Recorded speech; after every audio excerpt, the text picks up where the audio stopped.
Bienvenue sur Élixir de Confiance, le podcast qui redonne le pouvoir aux femmes en vous aidant à reprendre confiance en vous pour enfin vous épanouir pleinement dans votre vie et dans vos relations. Je suis Jessica et ma mission est d'aider chaque femme à s'aimer et trouver la clé du bonheur en elle pour pouvoir créer des relations plus saines et plus sereines sans s'oublier.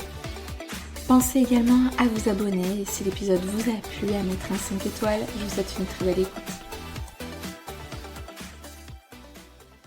Hello mes élixirs. Alors donc là on se retrouve dans un épisode où je vais vous raconter, vous partager un petit peu mon histoire. Envie de faire le lien un petit peu avec le fait que pourquoi est-ce que je suis devenue coach en relation amoureuse, qu'est-ce que je fais concrètement, et puis le fond du fond qu'on va traiter là à travers cet épisode, c'est comment est née ma capacité à m'affirmer face aux hommes. Parce que moi, c'est ça que je vous vends aussi à travers mon contenu, à travers mes programmes d'accompagnement. C'est le fait de vous sentir et de vous amener, évidemment, à être bien dans votre peau, à vous sentir forte, puissante, à oser, à vous affirmer, à vous sentir sûre de vous et surtout à réussir à vous positionner face à un homme, parce que je sais qu'il y a beaucoup de femmes qui sont un peu en mode tremblote, qui sont tremblotantes face à un homme, qui savent plus trop où se mettre, d'un coup qui mettent tellement l'homme sur un piédestal que elles ont l'impression qu'elles ont très peu de valeur par rapport à un homme, que sans un homme elles ne sont plus rien, que sont toutes petites, l'homme est un tout, l'homme est génial et que du coup elles se plient en mille pour rencontrer un mec et puis pour essayer de le garder, quitte à balayer leurs valeurs, dire oui à tout, amen, à s'isoler du reste du monde, carrément leurs amis, etc. Et moi ça non, ça c'est vraiment quelque chose où je me bats pour l'indépendance de la femme, pour qu'elle se sente bien dans sa peau, qu'elle prenne sa vie en main et surtout qu'elle arrête de mettre un homme sur un piédestal comme si c'est Henri sur son cheval blanc qui arrive et qui va la sauver de son malheur, de sa vie misérable, etc. Et non, un homme, il ne fait pas ça. L'homme, surtout, et quand on veut rentrer dans une relation saine, il vient pas pour révolutionner ta vie en mode le grand prince. Non, il vient pour... c'est la cerise sur le gâteau qui va venir apporter son grain de sable qui va faire que tu vas te sentir encore mieux. Mais tu te sens déjà bien, déjà hyper bien dans ta vie, sauf que t'as envie de partager, t'as envie de concrétiser des projets, de partir en voyage à deux, d'avoir une maison, de faire des enfants, juste partager ta vie, quoi, tout simplement, avec quelqu'un qui est là, présent, constamment, parce que oui, c'est vrai que les amis, c'est bien, que c'est ultra important et c'est pas soit j'ai des amis soit j'ai un mec, surtout pas, on cumule les deux, mais juste des amis, c'est vrai qu'au bout d'un moment ils dorment pas dans notre lit, on fait pas des plans sur la comète dans 10 ans ou quoi que ce soit, donc je comprends tout à fait ce besoin d'aimer, d'être aimé, etc. et c'est important. Bon, du coup, pour autant, moi j'ai une vision...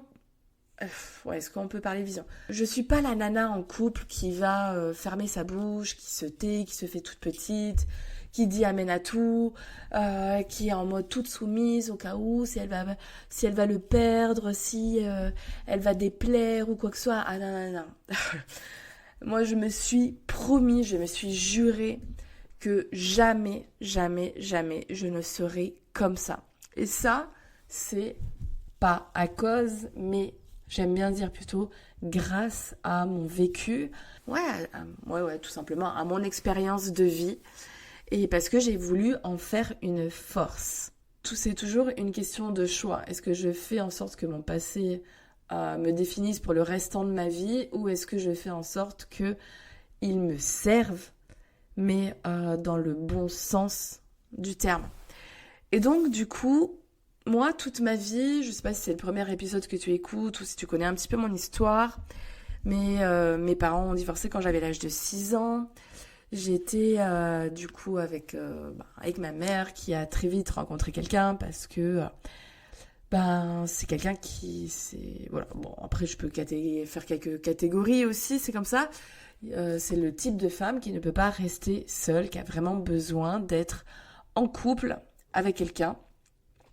Et donc du coup, elle a enchaîné avec un mec qui était juste affreux, quoi. C'était un choix, un très très mauvais choix parce que dès le début, ça n'allait pas du tout, au point que, tu vois, voilà. Donc ma mère n'a pas confiance. Bon, c'était quand même un homme qui embrassait sur la bouche son ex-femme. Donc il y a quand même, tu peux comprendre, quoi. Tu te dis, ouais, bon, la pierre n'est pas forcément à jeter à ma mère, mais après voilà, c'est une question aussi d'acceptation. Qu'est-ce que je fais? On a toute notre responsabilité quand on est en couple. C'est pas toujours la faute des autres.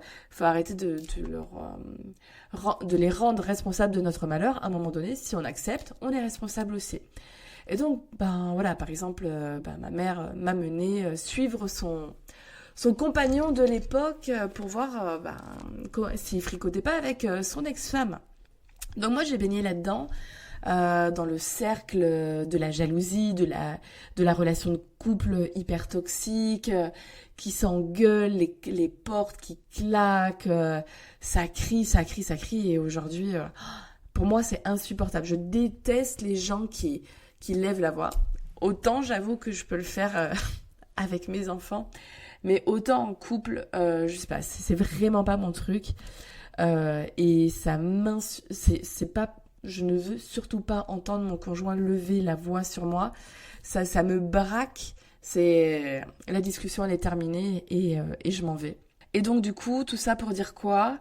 Que voilà, ma mère, elle a enchaîné. Donc, elle a eu cet homme-là pendant 7 ans de trop. Finalement, on peut dire que c'est lui, entre guillemets, qui l'a quitté. Et moi, ça a été une renaissance, mais un truc, mais... tu sais, ce truc où c'est comme quand tu fais une apnée. Et puis à la fin, t'en peux plus, t'as envie de respirer. Et quand tu respires, genre c'est le bonheur absolu. Voilà, tu vois, ce cri de... la vie, quoi. Et là, c'était pareil, j'avais 11-12 ans et c'était grandiose. Genre, la vie commence, quoi, ça y est. Et du coup, c'était trop cool. Et sauf que, voilà, elle a enchaîné d'autres relations. Il y avait toujours un truc qui allait pas. Et ma mère est très en mode Calimero, victime, les hommes c'est le mal, ils te rendent malheureux, c'est à cause d'eux. Et je subis, je dis rien. Surtout, quand je dis je, c'est pas moi, hein, c'est ma mère. J'ai peur du conflit, donc surtout je ne m'affirme pas, je me tais. Et en fait, moi j'ai tellement subi ça et j'ai eu cet œil de spectatrice.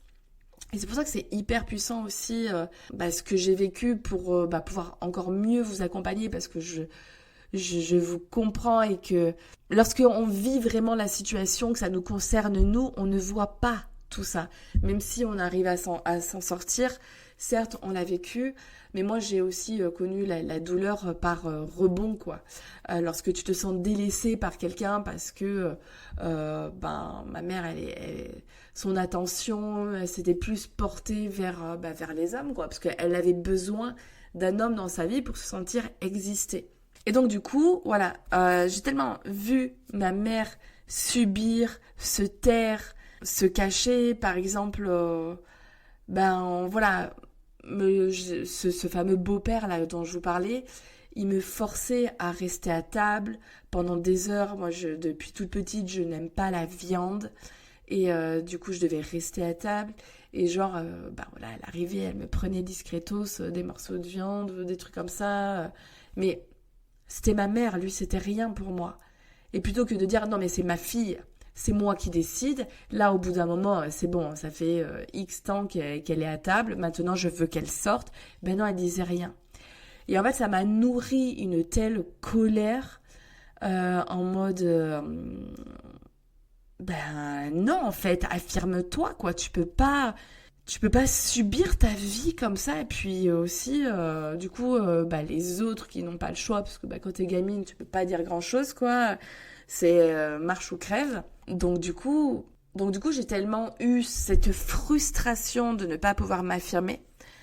Pareil aussi le sentiment bah, de ne pas exister, quoi, au travers de personnes, d'avoir l'impression d'être un boulet que l'on traîne, que voilà, ce serait mieux si j'étais pas là. Enfin, bref, il y a tout un tas de trucs qui font que j'avoue que pendant un temps, même si j'ai eu des petits copains très tôt, bah, dès l'âge de 14 ans, quoi, et que j'ai enchaîné les relations longues, on pourrait croire, hein, franchement, au vu de mon histoire, que moi-même je suis dépendante affective parce que bah, j'ai eu des relations, bah, beaucoup de relations qui sont enchaînées. En vrai, je suis pas restée longtemps seule. Il s'est souvent passé 7 mois entre chaque mec, je sais pas pourquoi. 7 comme ça. Et pour autant, non, pas du tout. En fait, c'était 7 mois où il y avait vraiment rien à l'époque, hein, sauf la dernière relation, depuis la dernière relation. Mais 7 mois où il se passait que dalle. Je pouvais plus me voir les hommes. Enfin, j'étais mal en fait. Voilà, je subissais un petit peu ma douleur. Et, et du coup, l'autre, je le choisissais vraiment, mais je sais pas pourquoi il arrivait comme ça. Mais c'était vraiment un choix, c'était pas par dépit, parce que je suis ultra, ultra exigeante. Et d'ailleurs, je vais faire un épisode de podcast là-dessus, sur l'exigence, parce que c'est fondamental pour être heureuse dans sa vie. Et donc du coup, voilà, mais je ne suis pas du tout dépendante affective, parce que Dieu sait que si l'homme n'est pas à la hauteur, ça dégage. Ouais, ça dégage. Vraiment. Bon, il y a eu que. Ouais, le truc qui remet un petit peu en doute cette parole-là, même si foncièrement j'y crois, mais en fait, je vous ai déjà parlé de ma dernière relation où j'étais pas sûre, il me trompait pas. Et donc, du coup, ben, moi, je suis restée dans cette relation-là parce que je savais pas si c'était moi qui étais folle ou pas. Parce qu'on est tombé sur un manipulateur de haut vol. Le mec qui se montre tout parfait et derrière, c'est un bon mytho.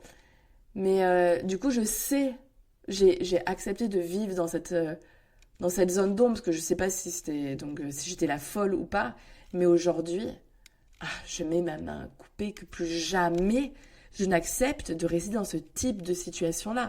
Folle ou pas folle, à un moment donné, quand ça sent la merde, ça pue et il faut se barrer. Il n'y a pas de fumée sans feu et aujourd'hui, j'en suis certaine. On n'a pas besoin d'avoir la preuve exacte.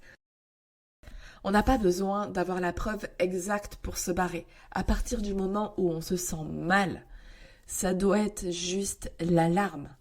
Et il faut prendre faut avoir vraiment de réelles discussions, essayer de trouver des solutions, et s'il n'y a pas, bah, à un moment donné, on va pas subir toute notre vie comme ça. Bien sûr que ça fait peur de partir, etc. Mais en fait, moi, j'ai tellement capitalisé et vécu des trucs ardos dans ma vie que je sais tellement que je suis capable de rebondir, même si ce serait une souffrance, ce serait horrible. Si par exemple aujourd'hui je devais tout recommencer, j'ai mes 2 enfants, bah, je suis dans un mois mariée et que mon homme, je le trouve formidable et que bah, pour moi c'est lui, mais le jour où ça va plus, où on s'est donné les moyens que ça aille mieux et si ça va pas quoi. Et moi, ouais, tellement que ma dernière relation bah, était toxique et il y avait beaucoup trop de haut, de bas, mais bon voilà, lié quand même à ce sentiment d'insécurité au niveau de la fidélité où je savais pas trop. Bon, et sans doute il y avait quand même d'autres choses quoi. Il était tellement pote, tu parles. Les mecs qui sont trop potes comme ça à toujours sortir à droite et à gauche, faut quand même un petit peu se méfier quoi.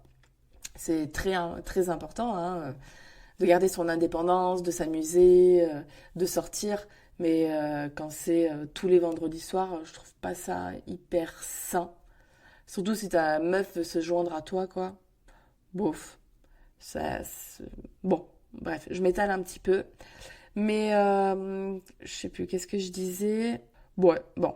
En tout cas, ouais, que même si j'ai des enfants aujourd'hui, que enfin, je sais que j'ai les capacités de rebondir. Et en fait, c'est ça qui te rend libre dans une relation, c'est te dire, putain, mais je suis capable, si ça va pas, bien sûr que je vais souffrir, bien sûr que je vais avoir mal, mais je saurai rebondir.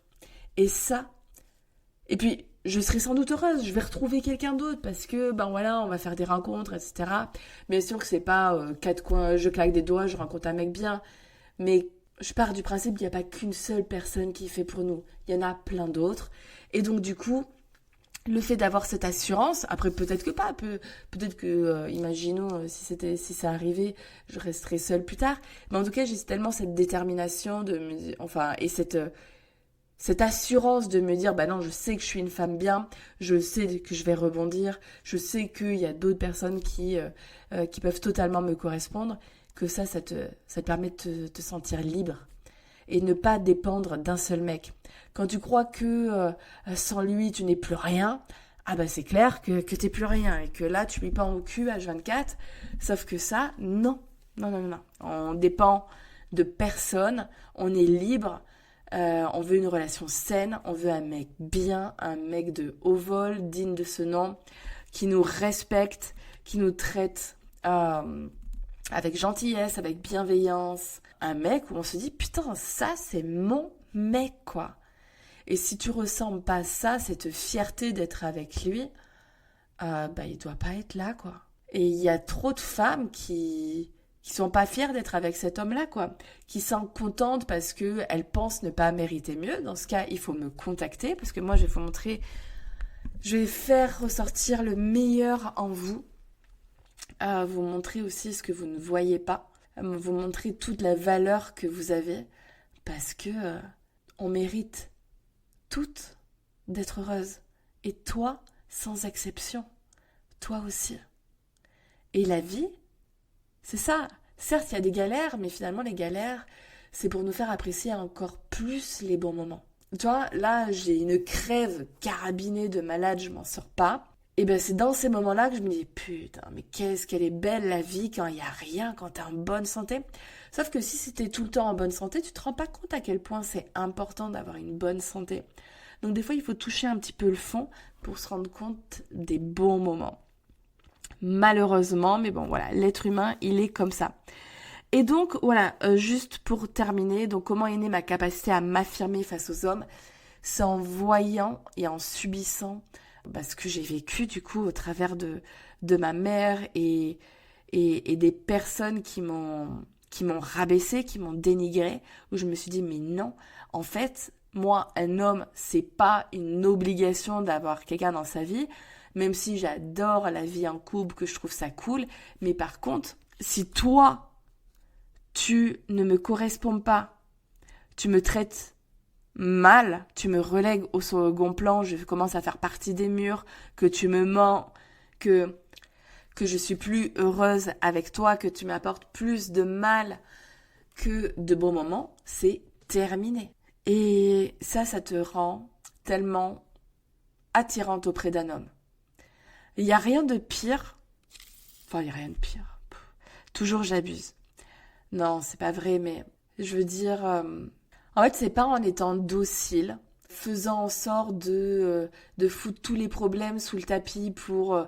on sait jamais si je commence à évoquer ce problème-là, il va péter un câble, il va mal le prendre, et donc du coup... ça va partir en live la discussion, on va se fâcher, et puis du coup, potentiellement, il peut me quitter. Mais non, en fait. Et si c'est le cas, c'est juste que c'était pas la bonne personne pour toi. Moi, je m'estime tellement, je sais que je suis une femme très bien, et que du coup, pour un homme, que j'ai beaucoup de choses à apporter à un homme. Et en fait, tant que tu n'es pas convaincu de la femme exceptionnelle que tu es, que tu n'es pas convaincu de ce que tu apportes de bien dans la vie d'un homme, au cas où tu es en capacité de rebondir et de refaire ta vie, d'être de nouveau heureuse, peu importe si ça prend du temps, mais voilà, te dire non, mais de toute façon, je sais que je vais rencontrer quelqu'un d'autre, ou que de toute façon, bah, moi, je m'éclate dans ma vie de célibataire, que j'ai pas besoin d'avoir mon cœur qui soit accroché à un seul mec pendant 5 ans, 10 ans, 15 ans, et que juste ma vie de célibataire, où je vois mes copines, où je flirte avec des mecs, ou juste que je suis juste avec moi-même parce que j'ai même pas envie d'aller flirter, que je suis bien, mais ça te rend hyper puissante. Et c'est cette mentalité-là qu'il faut avoir si tu veux être heureuse dans ta vie.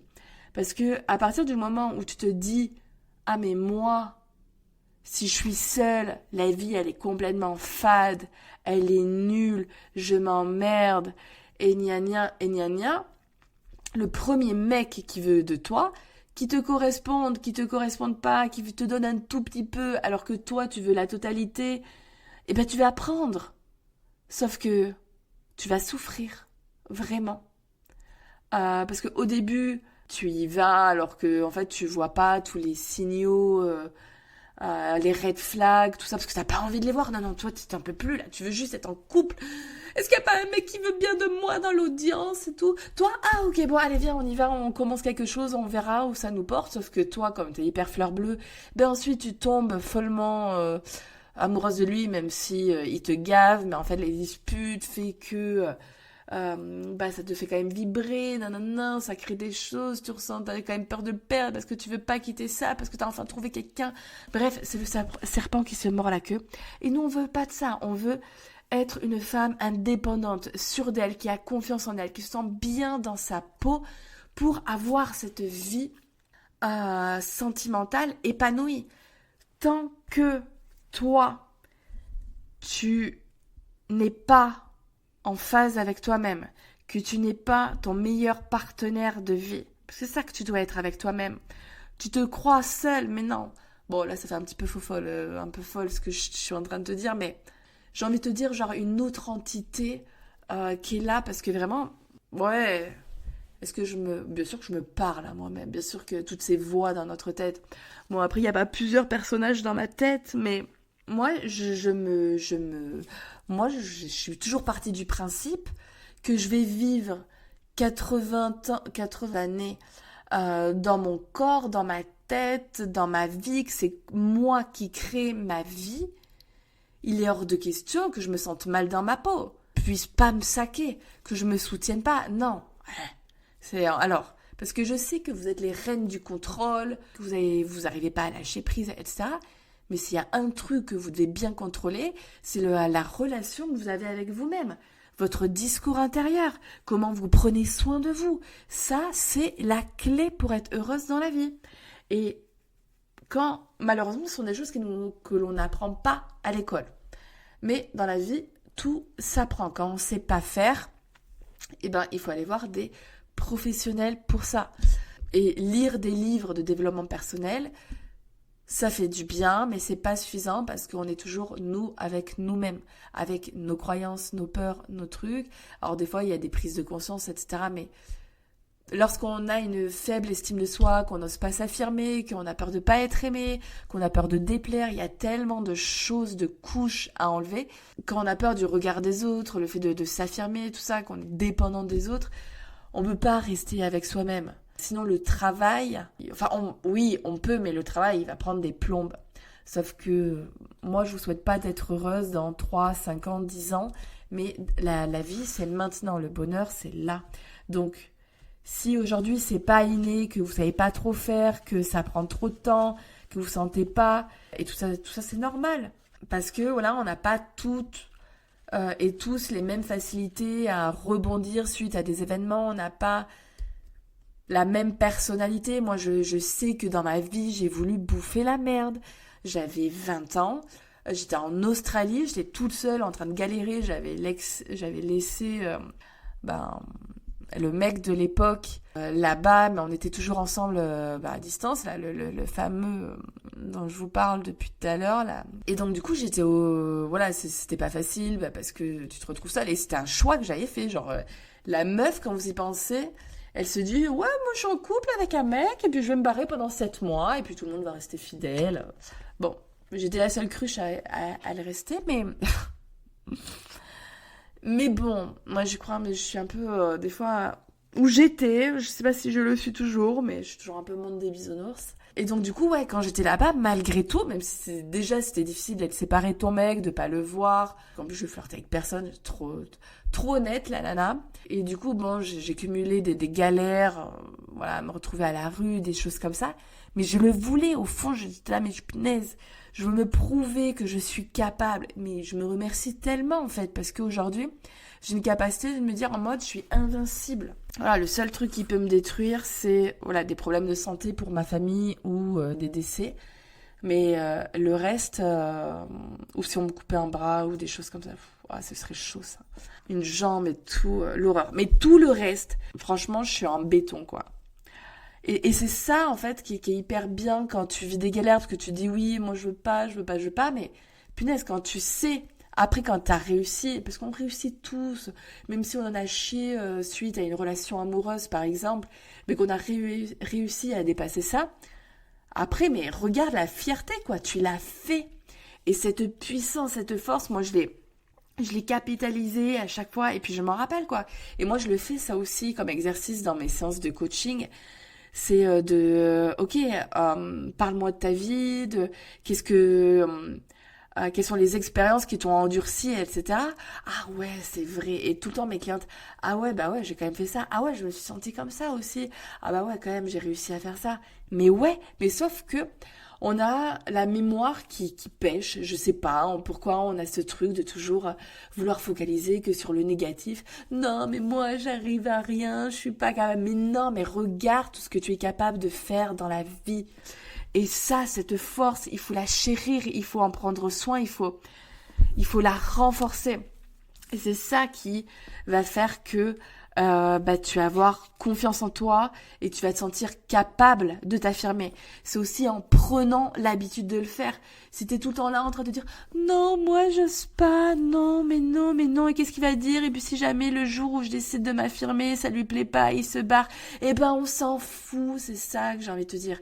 Voilà, si je suis pleinement naturelle, parce que c'est quand même ce que j'ai envie de faire sur mes épisodes de podcast, on s'en fout que grand bien lui fasse, tu n'auras rien perdu. À un moment donné, moi j'estime que il faut être soi-même. C'est la clé. On prône l'authenticité. Aujourd'hui, on n'est pas là pour renvoyer une image fake de nous ou de vouloir vendre quelqu'un que l'on n'est pas à l'autre pour être aimé. Moi, j'ai pas envie d'être aimé pour ce que je suis pas. C'est comme si à l'école, ça t'a pompé, parce que moi, par exemple, ça m'est arrivé. Je détestais la physique, j'y comprenais que dalle. Putain, j'avais mon cahier ouvert à côté de moi. J'avais, je sais pas, je crois qu'une fois j'avais 18 quoi. Dans l'art de pompage, j'ai eu une bonne note, encore heureux. Si même pas j'arrivais à pomper, ce serait chaud. Bon, quoique des fois je pompais en histoire, j'avais quand même des notes bien pourries. Et donc, franchement, j'avais pas à me taper le cul par terre parce que j'avais eu 18 alors que j'avais pompé. Ben c'est pareil, il n'y a pas de quoi être wouhou, j'ai 30 milliards d'amis, mais en fait, il n'y a personne qui me connaît vraiment. Ouais, ben en fait, ça sert à quoi? Moi, et ça aussi, j'ai pas parlé de l'amitié, mais moi, je suis tellement exigeante envers moi-même, dans mes relations amoureuses, en amitié aussi, je prône la sincérité, enfin ouais, c'est pareil, l'honnêteté, le fait de s'intéresser à l'autre, d'être disponible pour l'autre, enfin plein de valeurs et c'est ça qui fait que moi j'ai pas 30 milliards d'amis et parce que je m'en fous. J'ai pas besoin de me nourrir l'ego, de dire ah mais moi tout le monde m'aime. Non, je m'en fous, je préfère avoir quelques amis.